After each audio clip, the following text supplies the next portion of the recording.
वाराणसी प्रधानमंत्री श्री नरेंद्र मोदी का संसदीय क्षेत्र है। आज उपभोक्ता मंच .com इस संसदीय क्षेत्र के लल्लापुरा स्थित लोकमंच वाराणसी के लोगों के साथ अपना कार्यक्रम कर रहा है।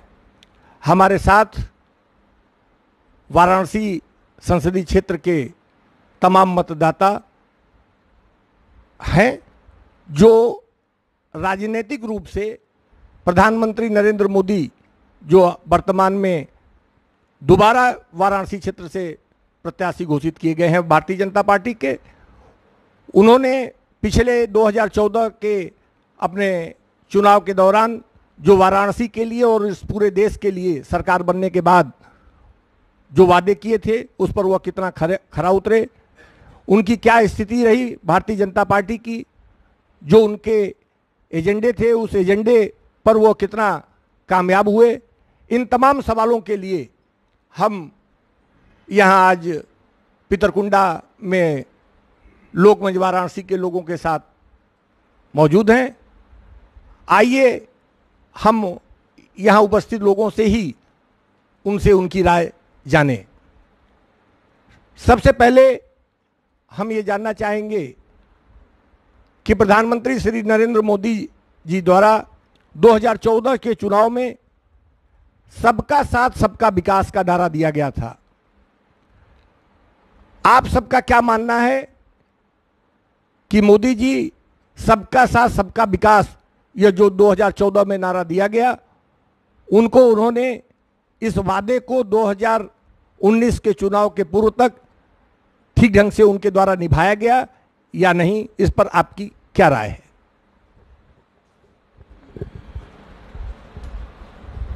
देखिए, सबका साथ सबका विकास तो नारा ही रह गया। हुआ ये कि सबका साथ और अपना विकास, और उस अपना में कुछ थोड़े से पूंजीपति और भ्रष्ट लोग, उन्हीं का विकास हुआ। जनता इनके इस नारे से भी त्रस्त है, ये सत्य है। और अब आप वाराणसी के बारे में ज़्यादा बातें जब करेंगे तो मैं आपको विधिवत बताऊंगा कि क्या क्या इन्होंने कहा था और क्या क्या किया है और क्या क्या नहीं हुआ है, क्या क्या होना चाहिए। सबसे ज़्यादा तो ताजुब ये होता है कि एक ऐसा बेटा जो आते समय अपने को कहा कि मुझे किसी ने नहीं बुलाया है, मुझे माँ गंगा ने बुलाया है। तो उस बेटे से सवाल करना चाहता हूँ जो माँ गंगा के स्वास्थ्य को लेकर के आया था। आज वाराणसी में गंगा का जलस्तर इतना प्रदूषित है, बीओडी और कॉलीफॉर्म की मात्रा इतनी ज़्यादा हो गई है कि हाई कोर्ट इलाहाबाद ने कहा, जैसे सिगरेट के पैकेट पे लिखा जाता है कि सिगरेट पीना स्वास्थ्य के लिए हानिकारक है, कहा गंगा के किनारे आप बोर्ड लगाइए कि गंगा जल आचमन के लिए स्वास्थ्य के लिए हानिकारक है। ये तो उस बेटे ने माँ की दुर्दशा की। दूसरी तरफ वाराणसी जो कि दुनिया के सबसे प्राचीन नगरी में गिनी जाती है, जिसका इतिहास जैसे हम मानते हैं कि बाबा विश्वनाथ अजन्मे हैं, यानी भोलेनाथ अजन्मे, शंकर जी अजन्मे हैं, वैसे काशी अजन्मी है। तो काशी के सांस्कृतिक स्वरूप को बिगाड़ा गया। बाबा विश्वनाथ की गलियां जो सर्पाकार जो संस्कृति है, जो हमारे पुराण में वर्णित है, सैकड़ों से ज़्यादा मंदिरों को तोड़ा गया। और आज आध्यात्मिक रूप से काशी में विश्वनाथ गली के नाम पे बाबा विश्वनाथ के सौंदर्य को तोड़ा गया। तीसरी बात कि इस वाराणसी में एक तरफ नरेंद्र मोदी जी का जो एक एकांकी विकास दिखाया जाता है, 17.5 किलोमीटर की रोड बनाना, प्रधानमंत्री के क्षेत्र में माफ़ कीजिएगा, रोड बनाने का विकास और पाम ट्री लगाने का विकास नहीं होता। प्रधानमंत्री के क्षेत्र में अगर डिरेका जैसा कोई कारखाना खुलता, बीएचयू जैसा कोई दूसरी यूनिवर्सिटी खुलती तो इसको विकास कहते। लेकिन हुआ क्या कि एक तरफ प्रधानमंत्री 17.5 किलोमीटर की रोड का बखान करते हैं, आज वाराणसी बुरी तरह से जाम में रहता है। मात्र 500 मीटर का ग्रांड ट्रंक रोड पे, जीटी रोड पे, जो वाराणसी कैंट से लेके कानपुर रोड जाती है, उस पे 500 मीटर का फ्लाईओवर नहीं बन पाया 5 साल में। और बना भी तो नरेंद्र मोदी जी के जो सहायक हैं, यानी उत्तर प्रदेश के मुख्यमंत्री योगी आदित्यनाथ जी रात्रि भ्रमण करते हैं। 500 मीटर का फ्लाईओवर भ्रष्टाचार के द्वारा गिर गया और 18 लोग की जान चली गई। यानी बनारस का पूर्ण रूप से आज नरेंद्र मोदी जी के रहते हुए भ्रष्टाचार में पूरी तरह से माफिया हावी है। माँ गंगा का अविरलता निर्मलता क्या, गंगा माँ को धोखा दिया जा रहा है और हमारी सांस्कृतिक धरोहर को नाश किया गया है। तो इस तरह से ये कथित विकास के नाम पे नरेंद्र मोदी ने पूरे काशी का 5 सालों में सर्वनाश किया है। मेरा अनुरोध है कि जवाब देने के पहले आप अपना नाम और परिचय देने के बाद जवाब दें तो ज़्यादा बेहतर रहेगा। चौकीदार चोर है और मैं भी चौकीदार हूँ, किस तरीके के नारों के इर्द गिर्द इस पूरे चुनाव को केंद्रित करने का प्रयास किया जा रहा है। क्या आप सब इस बात से सहमत हैं कि चौकीदार चोर है या मैं भी चौकीदार हूं ही ये एक बहुत बड़ी समस्या इस देश की है, या इससे अलग मूल ऐसी समस्याएं हैं जिस पर बहस होने की जरूरत है? और इस चुनाव में ऐसे बहस पर सभी दलों को, चाहे वो सत्ता पक्ष के हों चाहे विपक्ष के लोग हों, इन सवालों को उठाने की आवश्यकता है। आप क्या समझते हैं?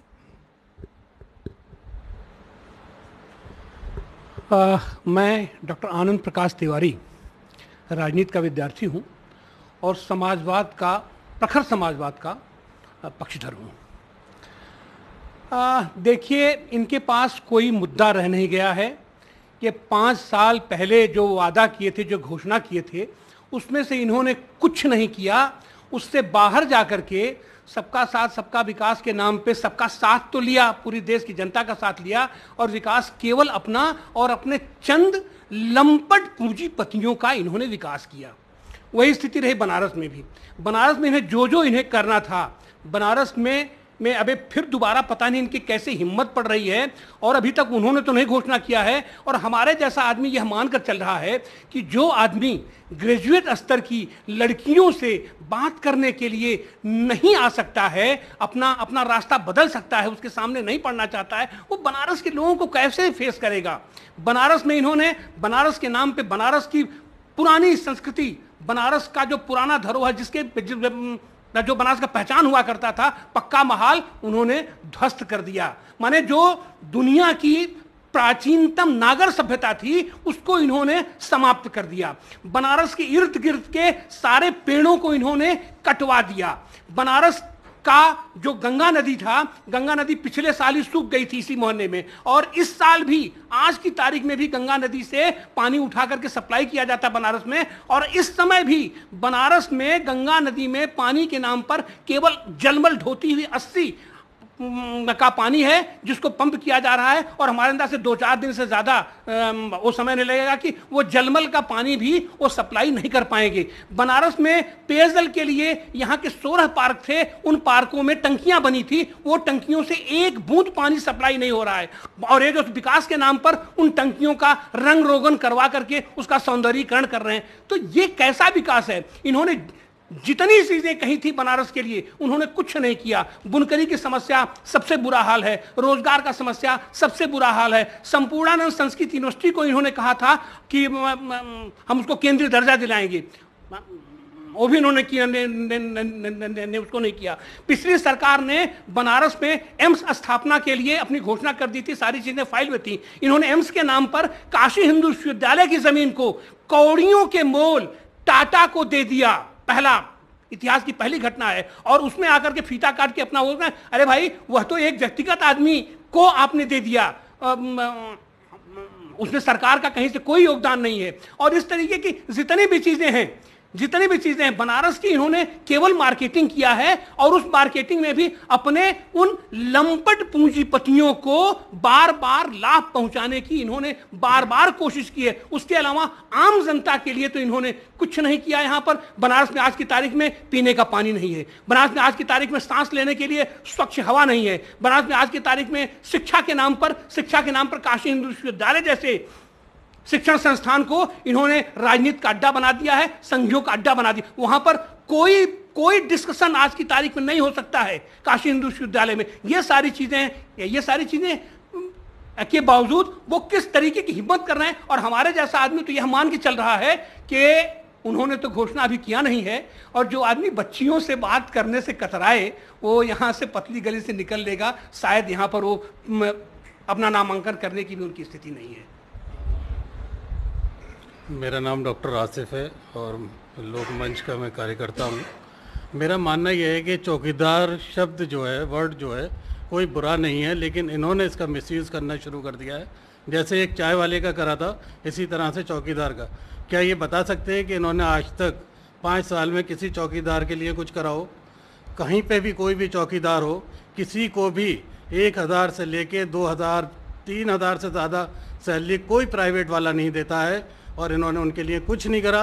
सिर्फ उनको अपने भाषणों से एक जगह इकट्ठा करके उन्हें ये बताना है कि पिछली 70 साल की सरकार ने कुछ नहीं करा, हम आपके लिए 5 साल में जो नहीं कर पाए वो आने वाले 5 साल में पूरा कर देंगे। उस वादे के साथ ये आना चाहते हैं, लेकिन बनारस की जनता ऐसी बेवकूफ़ नहीं है कि उसे ना समझें कि वो इनको 5 साल के लिए फिर मौका देगी और इनको गद्दी सौंप देगी। ऐसा कुछ भी नहीं होना है। यह आने वाला दिन आपको बता देगा कि बनारस के लोग क्या चाहते हैं और क्या नहीं चाहते हैं। और जहाँ तक विकास की बात है, सबका साथ सबका विकास, मेरे खुद के ऐसे एरिए हैं जहाँ से मैं रोज़ निकलता हूँ, आप जाके देख लीजिए वहाँ पर, अगर वहाँ पर विकास हुआ हो।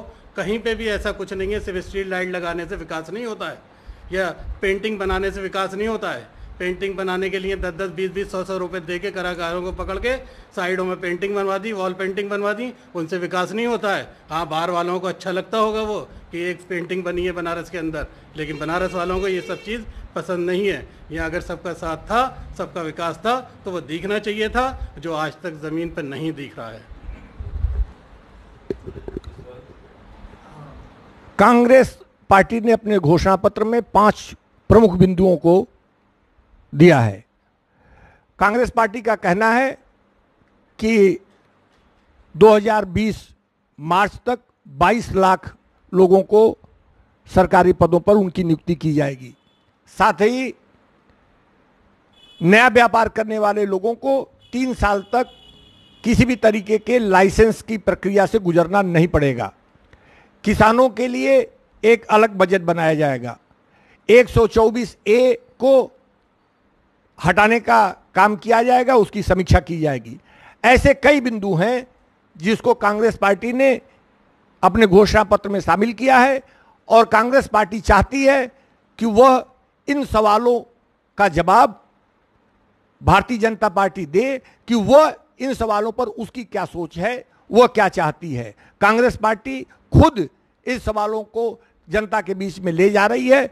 आप सबका क्या मानना है? अब्दुल्ला भाई, खास तौर पर आपसे हम जानना चाहेंगे कि आपका क्या मानना है कि कांग्रेस पार्टी ने यह जो अपने घोषणा पत्र में दिया है, और खास तौर पर एक जो प्रमुख मुद्दा है उसका यह कि 72,000 रुपया जो 20% गरीबी रेखा के नीचे हैं उनको 72,000 रुपया प्रति वर्ष दिया जाएगा।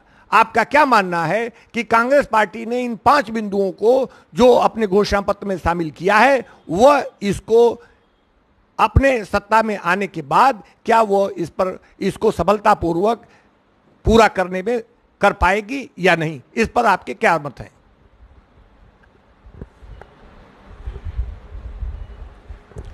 धन्यवाद कमलेश भाई। जो अभी कांग्रेस का मैनिफेस्टो आया है, मैं उसको, इसकी तारीफ, उसकी जितनी भी प्रशंसा मैं कर सकता हूँ मैं कर रहा हूँ, और मैं समझता हूँ कि कांग्रेस की इस मैनिफेस्टो को पूरे देश ने माना होगा। और अभी जैसा कि आपने कहा कि 72,000 रुपया सालाना, 20% लोगों को जो बिलो पॉवर्टी लाइन के हैं, जहां पर बीजेपी 500 रुपया दे रही थी महीना, आज वहां पर कांग्रेस पार्टी 6,000 रुपया देने की बात करती है। और मैं समझता हूं कि ये 6,000 रुपया मैं गरीबों के लिए कम नहीं है। अगर हो सके आने वाले कल में तो इस पर और रिकंसिडर करें और इस पैसे को बढ़ाने की बात होनी चाहिए। दूसरी बात मैं ये कहना चाहूँगा कि हम लोगों ने 1914 में बीजेपी को वोट दिया, पूरे देश ने वोट दिया और विकास के नाम पर दिया। लेकिन विकास कहां दिखता है? किनके घरों में विकास दिख रहा है? क्या कितने आईएम्स खोले गए, कितने आईआईटी खोले गए, कितने एम्स खोले गए, कितने इंजीनियरिंग कॉलेज खोले गए? आप बता दीजिए, कितने उद्योग खोले गए? विकास कैसे होता है? जब तक कि आप अपना एजुकेशन का बजट नहीं बढ़ाएंगे। आज कांग्रेस ने अपना एजुकेशन का बजट बढ़ाया है। जब तक जिस देश के अंदर एजुकेशन पर बजट नहीं बढ़ेगा, यकीन मानिएगा उस देश का विकास नहीं होगा। अगर देश का विकास आप करना चाहते हैं तो सबसे पहले आप एजुकेशन का बजट बढ़ाइए। इतना ही नहीं, हमारे देश के अंदर इतनी बड़ी जनसंख्या है, मैं यकीन के साथ आपको कह रहा हूं कि अमेरिका जैसे देश के अंदर आईटी फील्ड में 30% इंडियंस हैं, और वो आईटी में कई तो ऐसे मालिक हैं, बड़े पैमाने पर उनका सरमाया उनके पास है। आज हम लोग अगर हम एजुकेशन पर हम जोर देते हैं, उसके इंफ्रास्ट्रक्चर पर जोर देते हैं, तो यकीन मानिएगा हम पूरी दुनिया में राज कर सकते हैं। लेकिन हमारा वो विजन नहीं है, हमारी वो सोच ही नहीं है। हम तो, माफ कीजिएगा, बड़ी मजबूरी मुझे कहना पड़ रहा है और दुख के साथ कहना पड़ रहा है कि टीवी पर केवल हम हिंदू और मुसलमान देखते हैं। धन्यवाद। इसको देखिए, चुनाव घोषणा पत्र की बात हो रही है। चुनाव घोषणा पत्र खास करके जो राष्ट्रीय दल हैं वो तो अपना चुनाव घोषणा पत्र अपना जारी करते हैं, और जो स्थानीय दल हैं वो स्थानीय इक्वेशन से चुनाव लड़ते हैं। तो मूलतः तो देखिए, दो राजनीतिक दल हैं जो कि आमने सामने हैं, कांग्रेस और भारतीय जनता पार्टी है। भारतीय जनता पार्टी ने पिछली बार घोषणा पत्र दिया था, जिसकी कितनी थू चीछा लेदर हुई है कि उनका राष्ट्रीय अध्यक्ष खुद कह रहा है कि घोषणा पत्र तो हमारा जुमला था। इस बार कांग्रेस ने जो दिया है वो संजीदगी के साथ दिया है, और उसमें बहुत सारी चीज़ें ऐसी हैं कि स्वागत योग्य हैं। उसके साथ साथ इस बार एक स्थानीय दल, खास करके उत्तर प्रदेश की हम बात करेंगे, समाजवादी पार्टी ने भी अपना एक घोषणा पत्र दिया है। समाजवादियों का यह एक मानना है, उसमें हम खास करके फोकस करना चाहेंगे, जो ज़्यादा चर्चा में है समाजवादी पार्टी के इस घोषणा पत्र में, अहिर रेजिमेंट बनाने की बात। लेकिन अहिर रेजिमेंट ही नहीं, वो उसके साथ वो यह भी कह रहे हैं कि एक गुजरात रेजिमेंट भी बनाया जाए। उसके पीछे जहाँ तक वो जो मूल भावना जो उसमें छिपी हुई है कि ये जो युद्ध पिपासु लोग हैं, बार बार युद्ध की बात करते हैं, युद्ध में मरने के लिए किसान मजदूर के बेटों को आप भेज करके उनके लाश पर आप राजनीति करोगे। तो ये सारी चीज़ें, ये जो चुनावी घोषणा पत्र है, उस चुनावी घोषणा पत्र में जाहिर सी बात है कांग्रेस ने जो वादे किए हैं वो स्वागत योग्य है। लेकिन उसके साथ साथ समाजवादी पार्टी ने भी जो अपना घोषणा पत्र दिया है, जिसमें उन्होंने समाजवाद को बेस करके समाजवाद उन्मुख, समाजवाद केंद्रित सरकार की बात किया है उन्होंने, वो देश के स्तर पर, वह भी स्वागत योग्य है।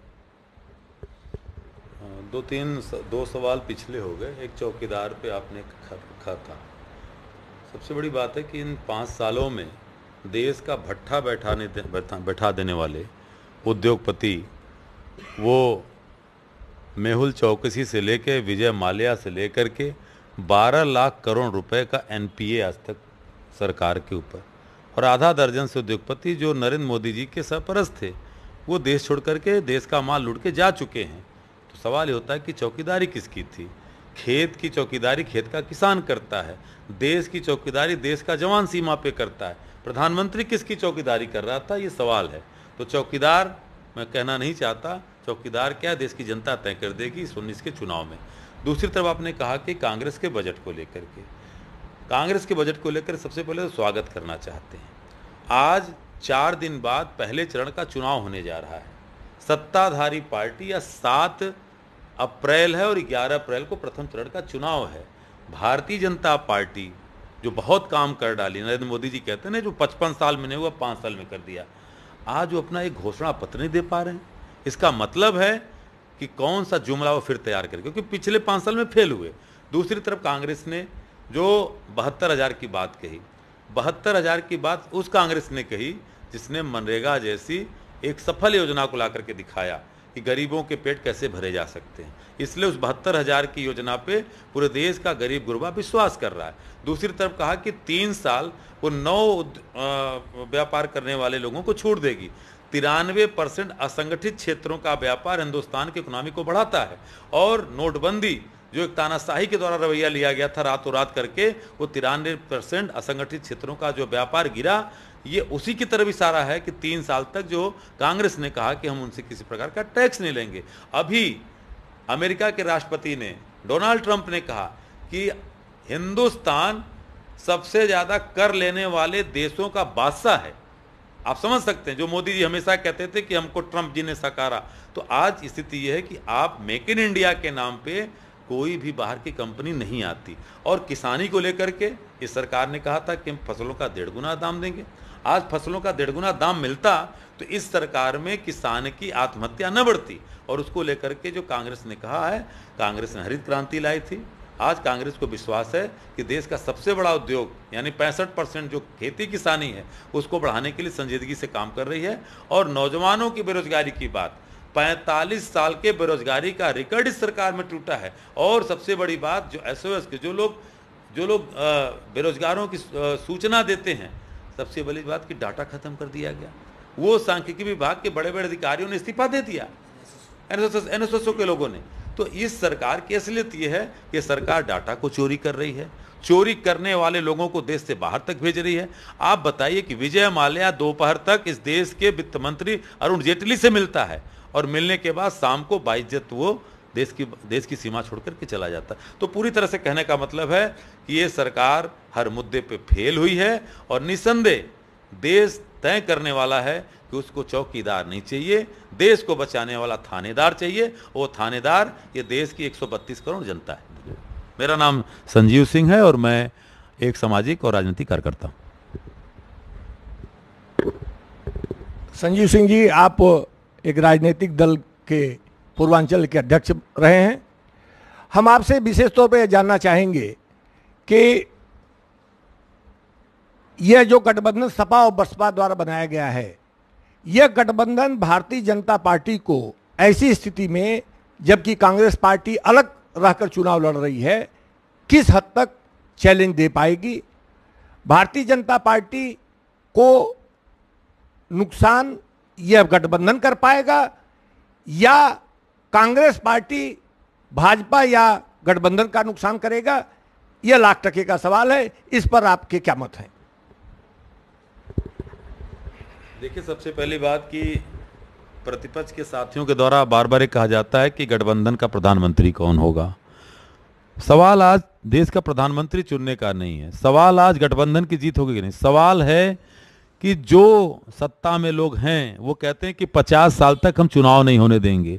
वो कहते हैं कि बाबा साहब भीमराव अंबेडकर का संविधान हमको मान्य नहीं है। तो देश का लोकतंत्र यानी हिंदुस्तान की जमहूरियत को बचाना है, डेमोक्रेसी को बचाना है। और डेमोक्रेसी को बचाने के लिए हिंदुस्तान की जनता बहुत समझदार है।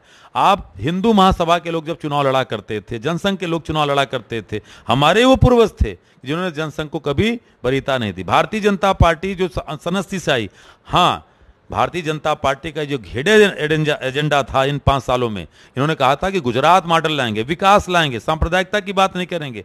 आज वो भारतीय जनता पार्टी नग्न हो गई है। और आपने कहा कि कांग्रेस गठबंधन को कमजोर करेगा या भाजपा को मजबूत करेगा। मुझे लगता है कि गठबंधन और कांग्रेस दोनों भारतीय जनता पार्टी को हराने के लिए जहां भी मजबूत होगी, हिंदुस्तान की जनता बहुत समझदार है। इसीलिए स्टेट वाइज जो गठबंधन हुए उसके अपने राजनीतिक समीकरण हैं।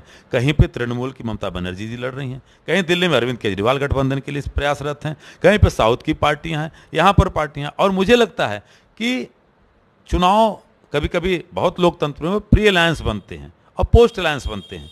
तो आज जो प्री अलायंस है उनका भी मादा एक ही है कि तानाशाही और सांप्रदायिकता के नफरत की सरकार को रोकना है और देश के संविधान को बचाना है। इसलिए वो गठबंधन भी, और जनता बहुत समझदार है। इस जनता ने, आपने देखा कि अभी जो उपचुनाव हुए, कैराना से लेकर के गोरखपुर तक का चुनाव हुआ, जनता ने बताया, गठबंधन को भी जिताया। और जनता ने जो गठबंधन के सहयोग अप्रत्यक्ष रूप से कर रहे थे उनका भी मान रखने का। तो मुझे लगता है कि जनता तय कर चुकी है कि गठबंधन का प्रत्याशी जहां पे उम्मीदवार जीतने लायक होगा। हम फिर से कहना चाहते हैं कि इस चुनाव में व्यक्ति की प्रधानता ज़्यादा होगी, दल की प्रधानता पीछे होगी। और दल की प्रधानता के बारे में कहना चाहता हूं कि जो दल इस हिंदुस्तान के संविधान को, लोकतंत्र को, नफरत की राजनीति को रोकना चाहते हैं, उनको जनता तय कर रही है। और उसी में कहना चाहता हूं कि जो गठबंधन के दल हैं या जो भारतीय जनता पार्टी के खिलाफ जो दल हैं, अगर अच्छी राजनीति को लाना चाहते हैं तो राजनीति में भ्रष्टाचारियों को रोकना पड़ेगा, राजनीति में बड़े माफियाओं, अपराधियों को टिकट देने से रोकना पड़ेगा, क्योंकि यही चीज़ भारतीय जनता पार्टी 5 सालों में की है। जिस क्षेत्र से नरेंद्र मोदी जी आते हैं, ये सवाल छिप जाता है कि जो नरेंद्र मोदी जी इलाहाबाद के परेड ग्राउंड में प्रधानमंत्री बनने के पहले कहते थे कि अगर मैं प्रधानमंत्री बना तो देश में राजनीतिक अपराधीकरण रोकने का काम करूंगा। ये भी कहा था कि भारतीय जनता पार्टी का भी अपराधी विधायक सांसद होगा तो 6 महीने के भीतर जेल होगा। मैं हर चैनल पर सवाल पूछता हूं, कमलेश जी आके भी चैनल पर सवाल पूछ रहा हूं कि 2016 में यहाँ पे MLC का चुनाव हुआ था। MLC का चुनाव जहाँ पे vote Bharatiya Janata party, Samajwadi party, इन सारे दलों के जो लोग जनता के द्वारा जो चयनित किए गए लोग हैं वो वोट करते हैं, सामान्य जनता वोट नहीं करती। और 3 जिले के लोग, वाराणसी, भदोही और चंदौली के सांसद डॉक्टर महेंद्र पांडे जी हैं जो भारतीय जनता पार्टी के प्रदेश अध्यक्ष हैं। बनारस के सांसद देश के प्रधानमंत्री आदरणीय नरेंद्र मोदी जी हैं और भदोही के सांसद आदरणीय बीरेंद्र सिंह मस्त जी हैं। और इन्हीं तीनों जगहों पर भारतीय जनता पार्टी की बहुमत में मत था। समाजवादी पार्टी का उम्मीदवार चुनाव लड़ता है, वो हार जाता है। भारतीय जनता पार्टी का कोई उम्मीदवार नहीं था और एक ऐसा उम्मीदवार जो जरायाम की दुनिया से पूर्वांचल का जाना माना माफिया है, आज भी जेल की सलाखों के पीछे है, उस माफिया को माननीय बनाया गया। मैं पूछना चाहता हूं कि मोदी जी, आपका वोट किसको गया था जब भारतीय जनता पार्टी का उम्मीदवार नहीं था? महेंद्र पांडे जी, आप प्रदेश अध्यक्ष थे, आप उम्मीदवार नहीं खड़ा करते प्रधानमंत्री कंस्टिट्यूंसी में, आप किसको वोट दिए थे? और मेरा शक ये बनता है कि अगर भारतीय जनता पार्टी ने अपने मतों का सदुपयोग किया तो निसंदेह उस माफिया को माननीय बनाने का काम नरेंद्र मोदी की सरकार में नरेंद्र मोदी ने और उनके अधीनस्थों ने किया। क्षमा कीजिएगा कमलेश जी, पहली बार मैं अपना नाम बताना भूल गया था। मेरा नाम आत्म प्रकाश है और मैं भ्रष्टाचार के खिलाफ स्वयंसेवक हूँ। कुछ पीछे चलते हैं, आपने कई प्रश्न पूछे और मौका उस समय नहीं मिला, तो अब आपको बताऊं मैं। आपने कहा कि बनारस में कॉरिडोर को लेके क्या चल रहा है। देखिए, वाराणसी एक शहर नहीं है, वाराणसी निर्वाण का यंत्र है धरती के ऊपर, और इसीलिए सदियों से यहाँ महायोगी ने अपना आसन लगा रखा था। और महायोगी का जो काशी विश्वनाथ मंदिर है वो वाराणसी का केंद्र था, और उसकी परिधि के चारों तरफ जो पंचक्रोशी मार्ग है उस पर सैकड़ों मंदिर हैं, उनको मिला के ये निर्वाण का यंत्र था जिसको कि इन्होंने ध्वस्त किया है। और इसको लेके जनता में रोष है। सिर्फ यही नहीं किया है, इन्होंने यूनेस्को धरोहर उन गलियों को ध्वस्त किया है जिनकी वजह से वाराणसी की पहचान थी। ये तो एक बात हुई। आपने पूछा बनारस में और क्या विकास हुआ। वाराणसी का विकास आपको देखना है, मेरे साथ कैमरा लेके आप चलिए, मैं आपको दिखाता हूँ। वाराणसी में स्मार्ट सिटी के बोर्ड लगे हैं और उसी स्मार्ट सिटी बोर्ड के साथ में आप देखेंगे कि तार लटक रहे हैं बिजली के, जबकि IPDS के तहत करोड़ों रुपया खर्च करके अंडरग्राउंड होने का वहाँ पे सर्टिफिकेट दिया जा चुका है। वाराणसी की सड़कों को आप ले लीजिए, वाराणसी की किसी भी सड़क पे आप चले जाइए, 1 किलोमीटर के अंदर हालत ये है कि अगर कोई गर्भवती महिला उस पर रिक्शे पर जा रही हो तो उसके बच्चे का वहीं पर जन्म हो जाएगा। ये हालत है वाराणसी की सड़कों की। वाराणसी की दुर्दशा उस समय सबसे ज़्यादा शुरू हुई जब वाराणसी में कारपोरेटर से लेके, विधायक से लेके, सांसद से लेके सारे लोग एक ही दल के हो गए। और आज वाराणसी की इन्होंने हालत क्या की है मैं आपको बताऊंगा, और मुझे बड़ा दुख होता है। इनको वाराणसी में एक भी व्यक्ति अपने दल में या शहर में नहीं मिला जो इनका प्रतिनिधि बन के यहाँ के कार्यों का मूल्यांकन करता। इनके तथाकथित आदर्श ग्राम, जहाँ कुछ भी आदर्श आज तक नहीं है, आप चले मैं दिखा दूंगा आपको, वहाँ पर उसको काम करवाता। जितने भी लोग ठेकेदारी कर रहे हों, जितने भी कंपनियां काम कर रही हों, वो सब गुजरात मॉडल है। तो अगर इसी तरीके से विकास होता है तो इसको तो भाई विनाश कहते हैं। अगर शब्दकोश में आपने विकास का मतलब ही बदल दिया है तो हम क्या कह सकते हैं। एक बात आपने उठाई थी कमलेश जी, अभी चौकीदार और क्या मामला है। मैं आपको ये बता दूं कि देश में इस समय जो चुनाव हो रहा है वो दलों के बीच में नहीं हो रहा है जो ये अपना नैरेटिव सेट करना चाहते हैं। यहाँ कोई राष्ट्रपति उम्मीदवार पे चुनाव नहीं हो रहा है कि एक तरफ वो है एक तरफ वो है। इस बार चुनाव सिर्फ एक हो रहा है और वो ये हो रहा है कि जनता एक तरफ खड़ी है और दूसरी तरफ भ्रष्ट सत्ताधारी पार्टी खड़ी है, जिसने अपना कोई वादा नहीं निभाया है, जिसने अपना कोई काम नहीं किया है सिवाय अपने मित्रों को पैसा दे के नंबर 1 के अकाउंट में फॉरेन करेंसी में विदेश भगा देना, लाखों करोड़ का एनपीए। आप पूछते हैं कि जो योजनाएं कुछ दूसरे दल ला रहे हैं वो चलेंगे कैसे, क्या होगा? मैं आपको बता दूं, सिर्फ 2 काम कर दें, 7 लाख करोड़ प्रतिवर्ष टैक्स में छूट कारपोरेट्स को दी जाती है और जितना उधार इनके मित्रों और पूंजीपतियों पर है उसको ब्याज सहित वसूल लें, वो कम से कम 20 लाख करोड़ होता है। उसमें 72,000 रुपए सालाना, तो क्या आप लोगों को 7,20,000 रुपए सालाना दे सकते हैं? इन्होंने जवान की, किसान की जो हालत कर रखी है, बच्चों की, महिलाओं की, इवन अपने दल में ये बहुत संस्कृति और सभ्यता की बात करते हैं। जरा नारा याद है आपको? अटल, अडवाणी, मुरली मनोहर, भाजपा के 3 धरोहर। देखिए कहां है तीनों? एक तो स्वर्ग चले गए, उनकी इज्जत बच गई, 2 का क्या हाल है आप देखिए, इज्जत कैसे करते हैं ये। उसके बाद मैं आपको सिर्फ यही कह रहा हूं कि इस बार जनता मैदान में है, विपक्ष के रूप में जनता लड़ रही है और सत्ता पक्ष के रूप में ये भ्रष्टाचारी गठबंधन है। एक बात और कह दूं आखिर में, जब आप ये नैरेटिव बनाते हैं कि गठबंधन वर्सेस क्या, मैं आपसे विनम्र निवेदन कर दूं कि 45 दलों का गठबंधन एनडीए आज भी है और अगर गठबंधन ना हो तो इनकी पार्टी फिर 2 सीटों पर पहुंच जाए, एक बात। और दूसरी तरफ भी गठबंधन है, ये सच है, लेकिन दूसरी तरफ 90 करोड़ जनसंख्या के जो मतदाता हैं उसमें से 85% हैं और 30 जो सत्ताधारी हैं वो 15% हैं। आप तय कर लीजिए क्या हो रहा है 23 मई को। धन्यवाद, नमस्कार। प्रधानमंत्री श्री नरेंद्र मोदी के संसदीय क्षेत्र में स्थित पितरकुंडा से उपभोक्ता मंच .com के लिए मैं कमलेश कुमार राय।